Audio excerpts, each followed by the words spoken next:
ಎಲ್ಲರಿಗೂ ನಮಸ್ಕಾರ. ನಿಮ್ಮ ಮನೆ ಮಗಳಾದ ರೇಖಾ ಶಂಭು ಪಟೇಲ್. ಇವತ್ತು ಧೀಮಂತ ಸ್ವಾತಂತ್ರ್ಯ ಹೋರಾಟಗಾರ್ತಿ, ನಮ್ಮ ದೇಶ ಕಂಡಂತ ಪ್ರಥಮ ಸ್ವಾತಂತ್ರ್ಯ ಹೋರಾಟಗಾರ್ತಿ, ಕಿತ್ತೂರು ನಾಡಿನ ಹೆಮ್ಮೆಯ ಮಗಳಾದ ಕಿತ್ತೂರು ರಾಣಿ ಚೆನ್ನಮ್ಮ ಅವರ ಪುಣ್ಯಸ್ಮರಣೆಯ ನಮನಗಳು.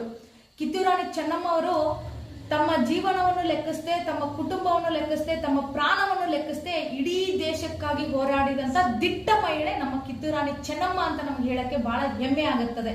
ಕಿತ್ತೂರು ಚೆನ್ನಮ್ಮ ಅವರು ಯಾವುದೇ ಒಂದು ಜಾತಿಗೆ ಸೀಮಿತವಲ್ಲ, ಯಾವುದೇ ಒಂದು ಸಮಾಜಕ್ಕೆ ಸೀಮಿತವಲ್ಲ, ಇಡೀ ದೇಶಕ್ಕೇನೆ ಅವರು ಒಂದೇ ರೀತಿಯ ಕಾಣಬೇಕಾದಂತ ದಿಟ್ಟ ಮಹಿಳೆ ನಮ್ಮ ಕಿತ್ತೂರು ರಾಣಿ ಚೆನ್ನಮ್ಮನವರು.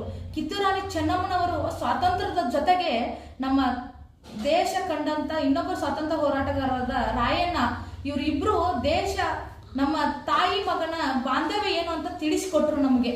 ಕಿತ್ತೂರು ರಾಣಿ ಚೆನ್ನಮ್ಮ ಅವರ ಸಮಾಜ, ಪಂಚಮಸಾಲಿ ಸಮಾಜದಲ್ಲಿ ನಾನು ಒಬ್ಳು ಹುಟ್ಟಿದ್ದೀನಿ ಅನ್ನೋದು ನನಗೊಂದು ಹೆಮ್ಮೆ ಮತ್ತು ನನಗೊಂದು ಧೈರ್ಯವನ್ನು ತಂದು ಕೊಟ್ಟಿದೆ.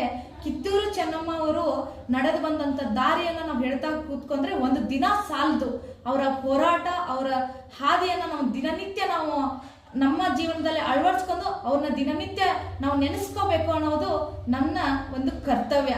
ಕಿತ್ತೂರು ರಾಣಿ ಚೆನ್ನಮ್ಮ ಅವರು ಇಡೀ ದೇಶವನ್ನು ಸ್ವತಂತ್ರಗೊಳ್ಬೇಕು, ಬ್ರಿಟಿಷರ ಆಳ್ವಿಕೆಗೆ ದಬ್ಬಾಳಿಕೆಗೆ ಒಳಗಾಗಬಾರ್ದು, ನಮ್ಮ ದೇಶ ಹೆಮ್ಮೆಯಿಂದ ಇರಬೇಕು ಅಂತ ತಮ್ಮ ಪ್ರಾಣವನ್ನು ಲೆಕ್ಕಿಸದೆ ಹೋರಾಡದಂತ ದಿಟ್ಟ ಮಹಿಳೆಯರನ್ನ ನೆನೆಸ್ಕೋತಾ ಇವತ್ತು ಅವರ ಪುಣ್ಯಸ್ಮರಣೆ. ಅದಕ್ಕೆ ಎಲ್ಲರಿಗೂ ಅವರ ಪುಣ್ಯಸ್ಮರಣೆಯ ನಮನಗಳನ್ನು ಹೇಳ್ತಾ ನನ್ನ ಮಾತುಗಳನ್ನು ಮುಗಿಸ್ತಾ ಇದ್ದೀನಿ.